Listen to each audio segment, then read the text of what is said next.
Buenas tardes, el Señor les bendiga. Sean todos nuevamente bienvenidos a nuestra clase en el libro de los Efesios en este día miércoles. Queremos continuar adelante con el estudio del libro de Efesios. En el día de hoy vamos a llegar al estudio número 18. Pero antes de continuar adelante queremos tomar un tiempito para orar, pedirle al Señor que Él nos dirija y nos ayude para que podamos compartir este mensaje y que el Señor nos hable a la mente y al corazón, que nos ayude a entender cuál es su voluntad y qué quiere Él que nosotros aprendamos. Vamos a orar también por aquellos que están pasando por dificultades, por enfermedades, por preocupaciones, y pedirle al Señor que nos ayude a través de este tiempo también en el cual muchas personas están quedándose encerrados de alguna manera porque no podemos salir mucho a estar en comunidad.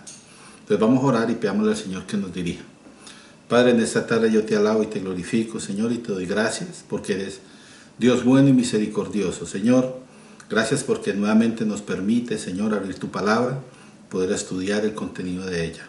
Háblanos, Señor, háblanos a la mente y al corazón y guíanos para que podamos aprender más de ti, para que podamos vivir más de acuerdo a tu voluntad. Señor, queremos poner las necesidades de todas las personas que están mirando o escuchando este video, mi Dios, para que seas tu propicio en sus necesidades. Respóndeles, mi Dios, y ayúdales a comprender, Señor, cuál es tu voluntad. Dirígenos, pues, nos ponemos en tus manos, dándote gracias, en el nombre de Jesucristo, nuestro Señor y Salvador. Amén. Entonces, volviendo al tema, vamos a empezar el día de hoy con el capítulo 3. La última ocasión terminamos el capítulo 2. Entonces vamos a emprender esta nueva etapa en el estudio que estamos haciendo. Hasta ahorita en los dos primeros capítulos que estudiamos, el apóstol ha dado algunos antecedentes, por decirlo así, sobre la manera como Dios incluyó al pueblo gentil en la formación de la familia, en la iglesia. Como dice la Biblia en aquel versículo que estudiamos, de los dos el Señor hizo un hombre, un solo hombre. Entonces, a partir de este capítulo, el autor, el apóstol Pablo, se dispone a explicar cuál es su rol, el rol de él, y cómo él transmitió, la forma en que él transmitió este llamado que él había recibido. Y la manera como él se sentía tan involucrado.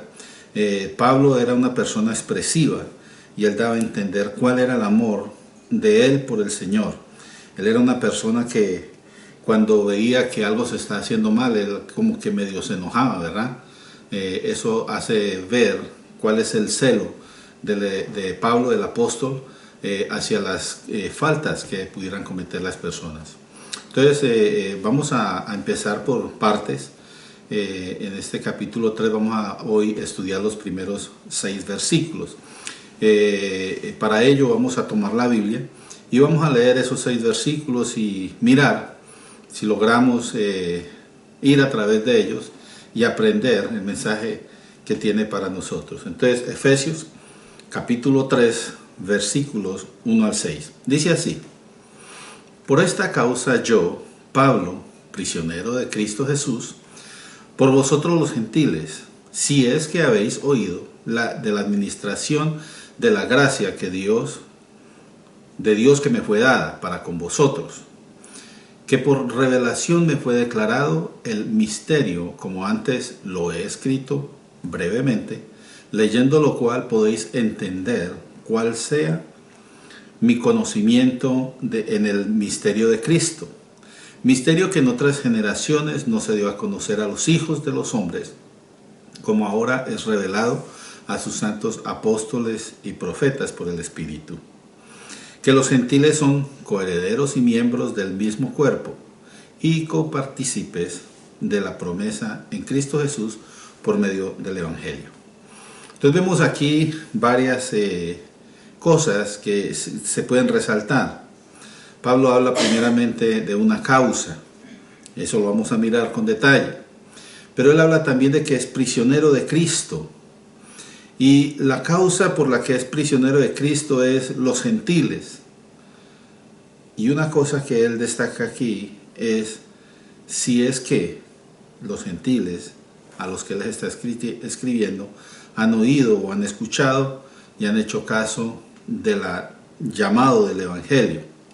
Entonces vamos a ir mirando porciones de este capítulo, de esta porción, y vamos a mirar primeramente los dos primeros versículos, los versículos 1 y 2, que es donde habla que por esta causa. Ahora, cuando dice, empieza el pasaje allí, por esta causa, se refiere a lo que acaba de decir. Eso es todo lo que miramos en el capítulo 2. Recuerde, allí vimos cómo es que el Señor nos hizo uno y al final llegamos a ser parte de la familia y todo eso. Entonces dice allí, por esta causa, yo Pablo, prisionero de Jesús. Ahora, la razón por la que Pablo está preso específicamente es claro allí. El versículo dice, por esta causa. Ahora, ¿a qué se refiere? ¿Qué es esa causa?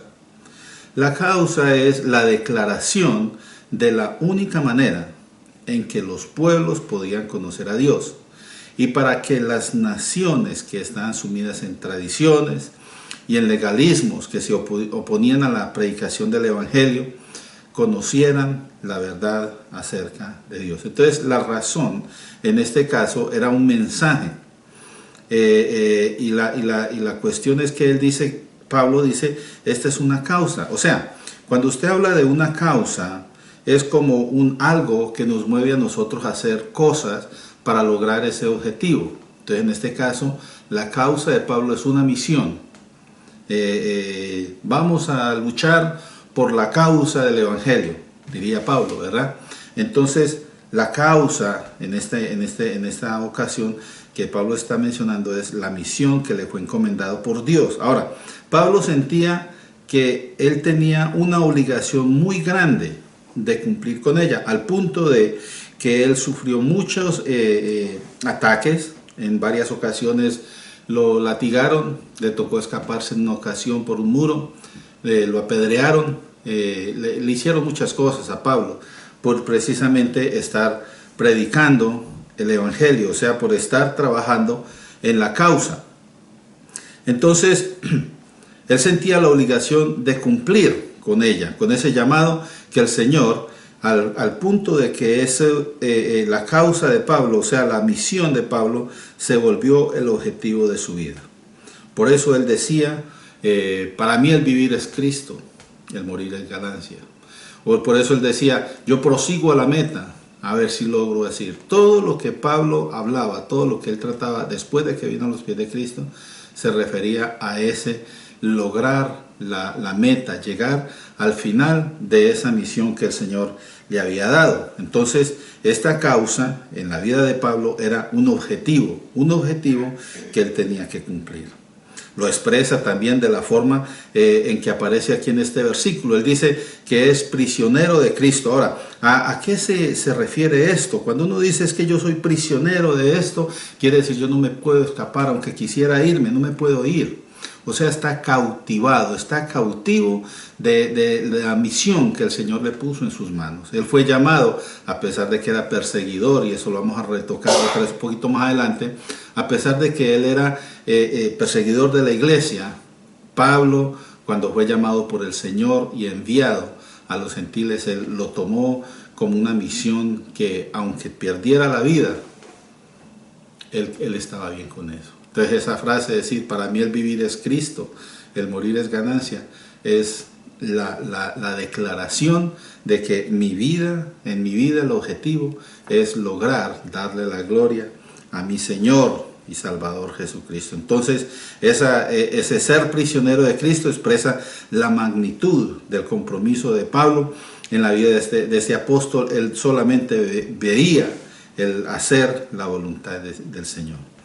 La verdad también es que físicamente, o sea, Pablo sí estaba en la cárcel, él estaba preso en Roma en esta ocasión, y estaba encarcelado precisamente por el desprecio de los judíos hacia el mensaje que Pablo estaba predicando, o sea, en este caso, la causa de Pablo, y a los gentiles que eran los receptores o a los que Pablo estaba buscando acercar a Dios a través de este mensaje. Entonces, miramos que lo que Pablo vio cuando estaban apedreando a aquel mártir, ¿verdad? Esteban, creo que es el nombre de él, lo estaban apedreando. Pablo consentía con eso.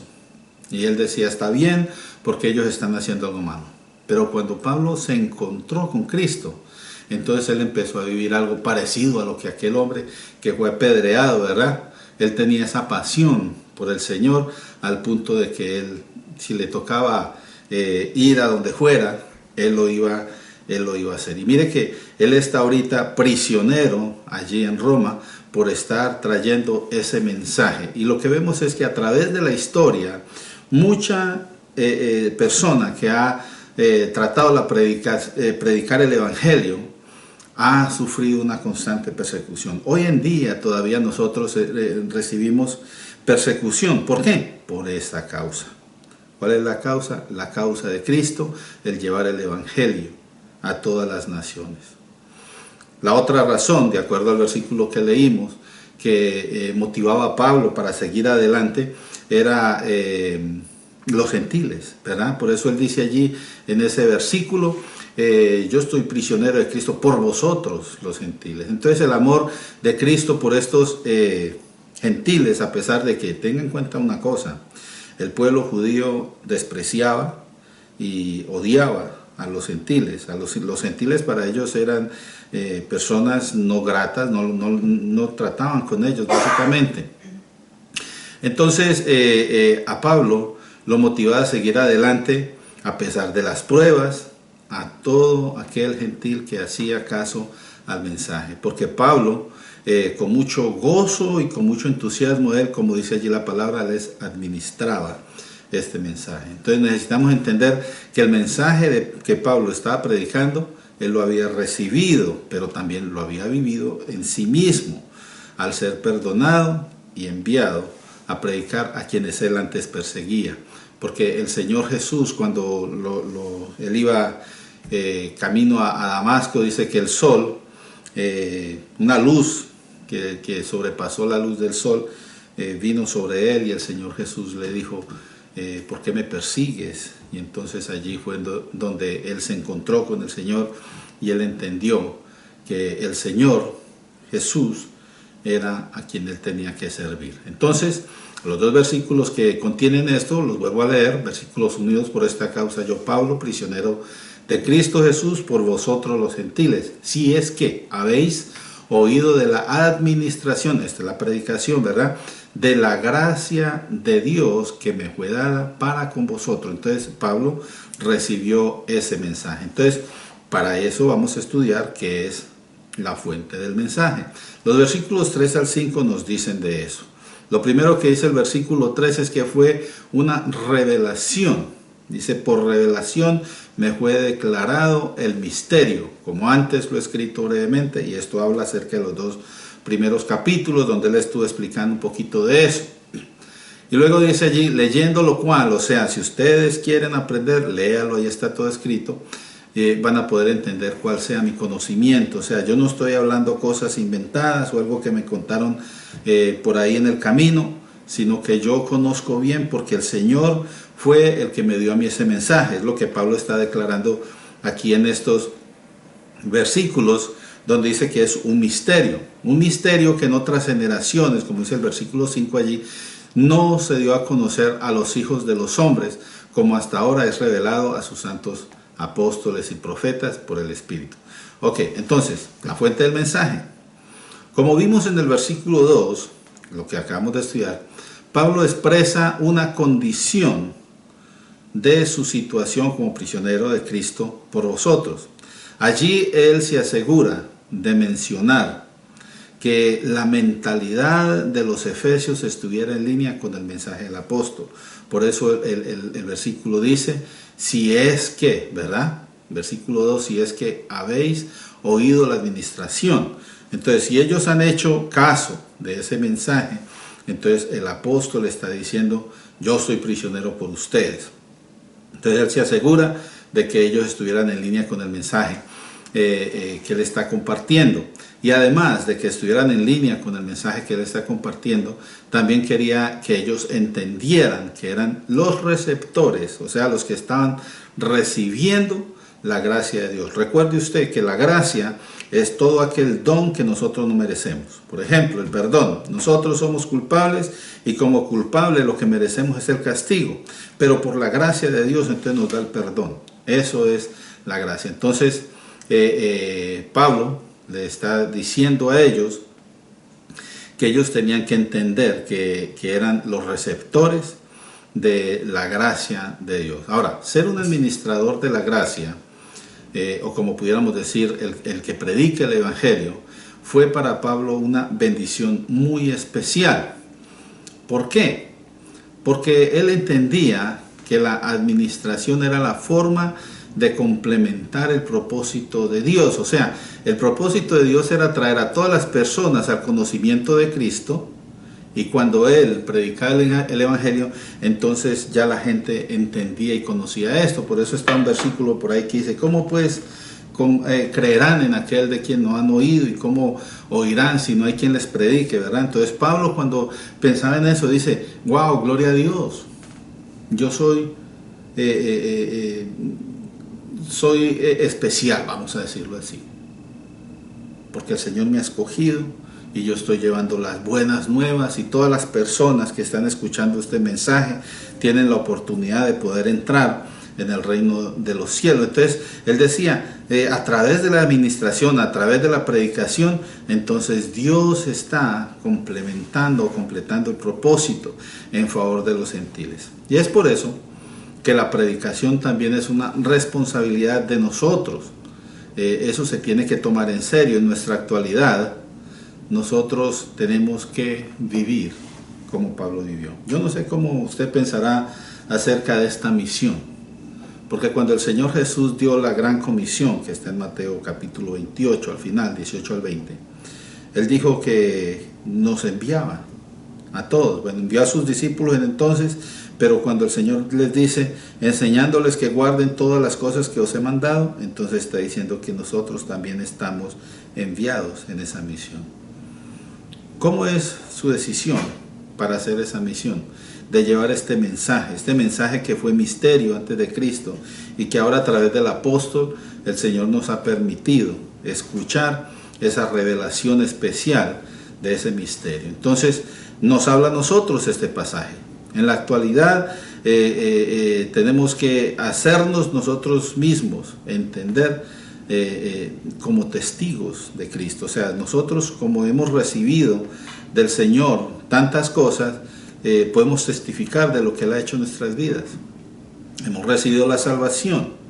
Entonces tenemos que ser canales a través de los cuales la revelación de las Escrituras, la bendición, las promesas de Dios fluyan, proclamando que solamente a través de Cristo es que se llega a la salvación y a ser parte de la familia de Dios. Como hemos visto hasta ahora, el mensaje del Evangelio nos dice que cuando entregamos nuestra vida al Señor Jesús, somos perdonados, somos inscritos en el libro de la vida, y luego dice que también somos herederos y coherederos con Cristo y llegamos a ser parte de la familia de Dios. Por eso dice que nosotros le decimos a Dios Padre, porque el Espíritu de Dios mora en nosotros. Él nos hizo templo, así como estudiamos en la última ocasión, somos el templo de Dios.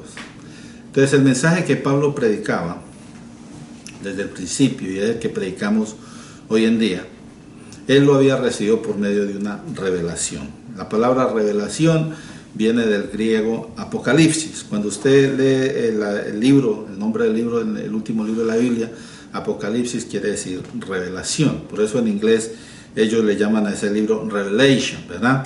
Entonces, él recibió una revelación directa del Señor, y el apóstol le da el nombre de misterio, porque era desconocido antes de Cristo, como ya lo hemos mencionado, era desconocido antes de Cristo. Entonces Pablo lo que estaba tratando de hacer con eso, en decirles, mire, yo recibí esta revelación de parte de Dios, está tratando de hacer que los hermanos entiendan que él les estaba escribiendo era palabra de Dios. ¿Por qué? Porque lo había recibido directamente de Dios. Entonces cuando él le dice, yo recibí este mensaje de Dios, le está diciendo, mire, entiendan, yo no les estoy escribiendo algo mío. Hay un par de ocasiones donde el apóstol dice, esto no, lo digo yo, no lo dice el Señor, un par de ocasiones en las cartas. De resto siempre él dice que es parte de Dios, o sea, él es algo que el Señor le ha revelado. Con este mensaje también el apóstol anhelaba que los hermanos supieran con seguridad, o sea, que ellos entendieran que nada antes de ellos, nada similar había sucedido como lo que estaba sucediendo en ese momento, que el Señor estaba revelando. Cuando el Señor se manifestó, el Señor derramó de su Espíritu sobre la iglesia, y a través de la presencia del Espíritu Santo, como dijo el Señor Jesús allí en el libro de Juan, dice que el Espíritu los llevará a toda verdad y les mostrará todas las cosas que os he dicho y les enseñará todo lo que debe suceder. Entonces en este momento, cuando el Espíritu Santo fue derramado, Él está empezando a traer esa revelación y está empezando a mostrar todos los misterios que habían escritos allí. Y hay una escritura, vamos a leerla en un momentico, que habla de eso cuando el Señor Jesús estaba con sus discípulos. Entonces, Pablo estaba tratando de que ellos entendieran que eso era una revelación de Dios. Ahora, hay una cosa bien interesante, es que en ese tiempo de Pablo, todavía ellos tenían vigente esa promesa de que en Abraham serían benditas todas las familias de la tierra. Y esa es una promesa que Dios hizo, y en Abraham son benditas todas las familias de la iglesia, de la tierra, perdón. La cuestión es que nadie había entendido la dimensión de esa bendición, que ahora estaba siendo revelada por el Espíritu Santo. ¿Cómo es que en Abraham iban a ser benditas todas las familias de la tierra?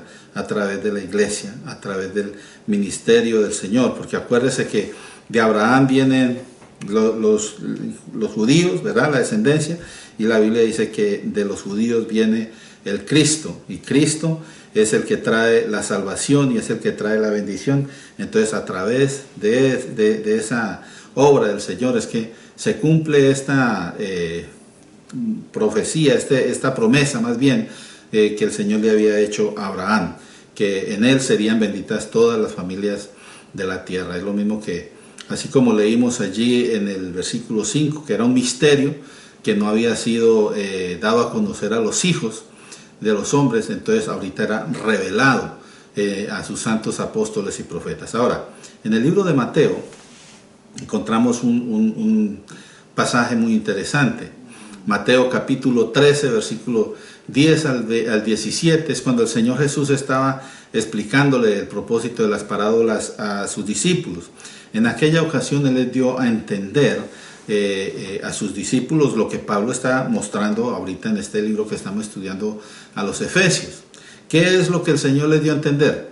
Lo que el Señor les dio a entender es que Dios está obrando de una manera diferente por medio de los hombres del Nuevo Testamento. ¿Cómo podemos mirar eso? Miremos a ver qué es lo que dice Mateo capítulo 13, versículos 10 al 17. Mire lo que dice allí. Entonces, acercándose los discípulos le dijeron, ¿por qué les hablas en parábolas? Él respondiendo le dijo, póngale cuidado, porque a vosotros os es dado saber ¿qué?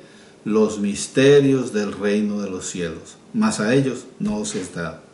Entonces, la cuestión es esta, de que cuando uno viene a Cristo, entonces nosotros venimos a tener la capacidad de entender los misterios del reino de los cielos. ¿Por qué? Porque son cuestiones que tienen que entenderse espiritualmente. Y para entenderse espiritualmente usted tiene que tener el Espíritu de Dios en usted. ¿Y cómo se obtiene el Espíritu de Dios en usted? Viniendo a los pies de Cristo, tomando la decisión de aceptarlo y seguirlo. Entonces allí es donde el Señor lo inscribe en el libro de la vida y allí es donde usted empieza a caminar con Él y el Señor le da la salvación. Entonces viene a ser hijo de Dios también, heredero y coheredero con Cristo. Entonces, mire lo que dice aquí, volvemos otra vez, Mateo capítulo 13, versículo 12. Porque a cualquiera que tiene se le dará y tendrá más, pero al que no tiene, aún lo que tiene le será quitado. Póngale cuidado a esto. Cuando usted tiene, la bendición de Dios, mirando en esta parábola, en esta explicación de las parábolas de Jesús, dice, cuando usted tiene, usted va a recibir más. ¿Por qué? Usted tiene la bendición de tener el Espíritu de Dios en usted. Y cuando usted tiene el Espíritu de Dios en usted, entonces el Espíritu mismo nos habla a nuestro espíritu y nos ayuda a entender las cosas de Dios. Entonces vamos a entender más y vamos a aprender más. Vamos a poder dar más. Pero aquel que no tiene, o sea, el que no ha recibido a Cristo, mientras no tenga, aún lo que tiene se le quitará. ¿Por qué? Porque ellos están condenados ahora. De acuerdo a lo que dice la palabra de Dios, ahí está en Juan capítulo 3, dice que aquellos que no lo recibieron ya están condenados. O sea, estas personas están condenadas y no tienen ninguna clase de dádiva, por decirlo así. Entonces por eso dice allí, al que no tiene, aún lo que tiene. En este caso sería la oportunidad de vida, la oportunidad de estar en la presencia de Dios. Si esta persona no llega a recibir al Señor Jesucristo durante su vida, eso se le quitará. Esa oportunidad ya va a estar por la eternidad en el lago de fuego y de azufre. Es lo que dice la Biblia. Pero el que tiene, como dice, el que tiene, entonces a ese se le va a dar más, porque va a recibir entonces las coronas, va a recibir la herencia, va a recibir la vida eterna, todo esto que nos promete, están las promesas de la Biblia. Entonces versículo 13 dice, por eso les hablo por parábolas, porque viendo, mire, esto es algo tremendo, hermanos. La gente puede estar viendo y no quieren creerlo. Por eso dice, viendo no ven y oyendo no oyen y mucho menos entienden. ¿Por qué? Porque primero no quieren y tampoco quieren recibir la dádiva del Señor. Entonces aquí dice, él cita una profecía, de manera que se cumple en ellos la profecía de Isaías, que dice, de oídos me oiréis y no entenderéis, y viendo veréis y no percibiréis. Y esto se cumple, porque estando el Señor Jesús aquí, haciendo tantos milagros y predicando, y aún diciendo que Él era el Hijo de Dios, no le creyeron. Más bien lo crucificaron, lo mataron y le hicieron de todo. Y hay mucha gente que todavía está así. No quiere entender, no quiere reconocer quién es el Señor Jesús y que solamente a través de Él puede recibir la salvación y la vida eterna. Entonces, en todos estos versículos usted los puede ir mirando en su casa, Mateo 13 del 10 al 17, nos hablan precisamente acerca de esto, de que las personas a veces escuchan el mensaje y no quieren aceptarlo, y cómo es que el Señor está hablando a través de la iglesia, que son los hombres del Nuevo Testamento, donde el Señor ha derramado su Espíritu, está dando a entender los misterios que muchas personas no conocen. Pero solo aquel que quiera decidirse a recibirlo, a escucharlo, lo va a poder entender. Ahora, el contenido del mensaje. Entonces, tres cosas hemos mirado. Miramos primero la introducción, donde Pablo está diciendo, por esta razón, por esta causa estoy preso. Luego, la causa. ¿Cuál es la causa? Es un mensaje. ¿De dónde vino ese mensaje? Entonces, eso lo vimos, la fuente del mensaje. Vimos que eso es una revelación que Dios le dio. Ahora, ¿cuál es el contenido de ese mensaje? Eso está en el versículo 6, el último versículo del que vamos a estudiar hoy. Dice que los gentiles son, póngale cuidado a esto, dice allí, los gentiles son coherederos y miembros del mismo cuerpo. Yo quiero resaltar eso que dice allí, miembros del mismo cuerpo, porque es la única parte en la Biblia donde se dice de esta manera, que los gentiles son miembros del mismo cuerpo. Y luego dice, copartícipes de la promesa en Cristo Jesús por medio del Evangelio. Y estas promesas son las que fueron dadas a los patriarcas y todo eso. Nosotros venimos a través de Cristo, a través de la obra de Cristo, entramos a ser copartícipes, a recibir esas promesas. Es lo que está el apóstol explicando a través de todo este libro. Muy bien, entonces recordemos que, como lo mencioné antes, Pablo está en Roma, está preso. Y a él lo aprisionaron, o lo apresaron más bien, de acuerdo a lo que dice Hechos 21. Él está allí esperando a que lleguen los que lo acusaron a él. Ahora, ¿de qué acusaron a Pablo cuando lo arrestaron? Nosotros lo leímos el otro día, ahorita lo volvemos a leer. Lo acusaron de profanar el templo. Acuérdese que los judíos pensaban que si alguien metía a un gentil al templo, eso era profanar el templo, y para ellos eso era una falta muy grave. Entonces dice allí Hechos 21, del 27 al 29, pero cuando estaban por cumplirse los 7 días, unos judíos de Asia, al verle en el templo, alborotaron a toda la multitud y le echaron mano, dando voces: varones israelitas, ayudad, este es el hombre que por todas partes enseña a todos contra el pueblo. Si ve las acusaciones que él está enseñando en contra de lo que cree el pueblo judío, porque él estaba diciendo que los gentiles tenían entrada. La ley y este lugar, o sea, está diciendo que la ley no es en sí vigente en nosotros porque ya Cristo la cumplió. Y también el lugar, porque para ellos que entrara un gentil dentro del templo, eso era una profanación. 3 cosas están diciéndole allí. Y luego ellos dicen: y ha metido griegos en el templo profanando este santo lugar. Versículo 29 dice que porque antes lo habían visto con Trófimo de Éfeso y pensaban que Pablo lo había metido en el templo. Entonces ellos pensaban, no es que lo hayan visto, pero hicieron esas acusaciones y arrestaron a Pablo. Entonces Pablo ahorita está en Roma.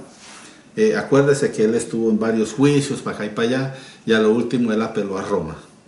Aún Herodes, que estaba en ese tiempo, dijo: yo a este hombre lo pudiera dejar libre si él no hubiera apelado a Roma. Entonces cuando él apeló a Roma, él tenía que ir para allá. Y mire una cosa, él tenía que ir a Roma porque también el Señor le dijo que él tenía que ir allá a predicar. Entonces son cosas que se van cumpliendo. Entonces, acuérdese, los gentiles son odiados por los judíos, son tenidos por menos, y la misión que Pablo había recibido de parte del Señor, o sea, ministrar a los gentiles, era para ellos como una manifestación revolucionaria. O sea, Pablo se está poniendo en contra de los judíos, que eran su pueblo, y los estaba provocando. Entonces, por eso ellos lo apresaron. Y mire una cosa, la misión, o sea, lo que Pablo predicaba, para ellos era tan ofensivo porque decía 2 cosas que para ellos era, ahí sí como quien dice, la gota que derramó el vaso. 2 cosas. Primero, dice: los gentiles son coherederos, lo que leímos en el versículo 6. Entonces, ¿por qué dice Pablo que los gentiles son coherederos? Cuando vino el Espíritu Santo de Dios y fue derramado sobre la iglesia, toda persona que tenía tendencias de hacer acepción de personas, o sea, diferenciar entre uno y otro, esta situación que estuvimos viendo cuando el Señor dice: Él derribó el muro de separación y de los 2 pueblos hizo uno, y todo eso, a eso se refiere, de que ya todas las personas ahora delante del Señor somos iguales.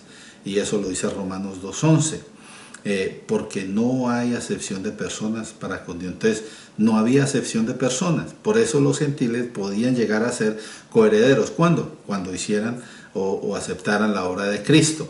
Y otra cosa más, que Dios había puesto las riquezas de su gracia a disposición de toda la humanidad. ¿Y cómo hizo eso? Dándonos la oportunidad de entrar a través de su gracia a ser parte de la familia de Dios. Y eso para ellos era una gran ofensa, porque ellos pensaban que ellos eran los únicos escogidos y que no había forma de que otros entraran. Mas sin embargo, a través de Cristo sucedió lo contrario. Tenemos la entrada. Mire lo que dice Romanos 8, 14 al 17. Porque todos los que son guiados por el Espíritu de Dios, mire lo que dice allí, estos son hijos de Dios. Pues no habéis recibido el espíritu de esclavitud para estar otra vez en temor, sino que habéis recibido, dice, el espíritu de adopción. Ahora ya somos adoptados, y porque tenemos ese espíritu de adopción, dice allí, por el cual clamamos Abba Padre. O sea, podemos decirle papá, papito al Señor, Él es nuestro Padre. Verso 16 dice: el Espíritu mismo da testimonio a nuestro espíritu de que somos hijos de Dios. Mire, 3 versículos he leído hasta ahorita y en todos se está confirmando lo mismo. Las riquezas de Dios, la oportunidad de ser hijos de Dios está abierta. Y luego dice el versículo 17: y si hijos también herederos, herederos de Dios y coherederos con Cristo. O sea, llegamos a recibir aún la herencia del Señor, si es que padecemos juntamente con Él, para que juntamente con Él seamos glorificados. Y eso está dando a entender si es que de verdad vivimos para darle la gloria al Señor, para entregar nuestra vida a Él. Entonces, la primera cosa que concluye este mensaje, el contenido del mensaje es: los gentiles son coherederos. Y eso ofendía a los judíos. Pero más aún, cuando dice que los gentiles son miembros del mismo cuerpo. Eso es una posición donde los gentiles y los judíos son la misma cosa, y eso sí era como una cachetada para ellos. Decir un gentil es igual a usted, eso era ofensivo para ellos. Entonces es la única parte donde se expresa esto, de que los gentiles somos miembros del mismo cuerpo. Miren, en varias partes en la Biblia se habla acerca de la enseñanza del cuerpo, que somos un cuerpo en Cristo, porque somos formados por el pueblo judío y el pueblo gentil. Pero la única parte donde dice que somos del mismo cuerpo es aquí. Y este es un versículo donde se habla de la pertenencia. Los unos y los otros son lo mismo, no hay acepción de persona. Esta es más bien una manifestación o una expresión del Espíritu Santo acerca de la unidad en la diversidad. Pueden ser muchas personas, de muchas culturas, de muchos lugares remotos, de muchos idiomas, pero todos somos uno en el Señor. Entonces hemos visto hasta ahorita cómo el apóstol en estos 6 versículos está dando a entender que hay un mensaje especial que habla acerca de la salvación que podemos obtener a través de la obra de nuestro Señor Jesucristo. Y eso es cuestión de gran gozo, poder decir: mira, yo ahorita soy hijo de Dios, soy heredero, voy a estar en la eternidad con el Señor. Eso es algo glorioso. Si usted todavía no lo ha hecho, yo lo invito a que lo haga. Decídase por aceptar al Señor Jesús, porque entendamos que en esta vida vamos a vivir solamente esta vez. Después de muertos ya no podemos decidirnos por el Señor. Por eso la Biblia dice: buscad a Dios mientras puede ser hallado. Este es el momento en que usted lo puede hallar. Y yo le invito a que lo acepte, a que busque al Señor, a que se entregue a Él, a que le reciba como Señor y Salvador. La próxima semana, la próxima lección, vamos a continuar con el recorrido a través de este libro maravilloso. Pero por hoy vamos a orar, vamos a darle gracias a Dios por su presencia en nuestras vidas, darle gracias a Él por el mensaje que nos ha permitido aprender en el día de hoy. Son 6 versículos tremendos que nos hablan grandes maravillas de la obra del Señor en la vida de los hombres. Yo le invito a que conmigo vengamos delante del Señor y oremos y le pidamos al Señor que nos bendiga. Padre, en esta tarde te alabamos, Señor, te glorificamos, te damos gracias. Tú has sido bueno con nosotros, nos has permitido, Señor, estudiar, Señor, recibir este mensaje. Gracias por la obra del Espíritu Santo en la iglesia. Gracias porque a través de Él, Señor, tú nos dices que somos tus hijos y nos has hecho herederos y coherederos con Cristo, Señor. Padre bendito, yo oro por aquellos que todavía no se han decidido por buscarte a ti, para que seas tú, bendito Dios, ayudándoles a recibirte, a comprender el mensaje. Mi Dios, los que están en necesidad, los que están pasando por pruebas, ayúdales. Te doy gracias, Señor, por este tiempo que hemos podido compartir juntos. Nos ponemos en tus manos, orando siempre en el nombre de Jesucristo, nuestro Señor y nuestro Salvador. Amén. Que la paz del Señor esté con todos ustedes. Dios les bendiga.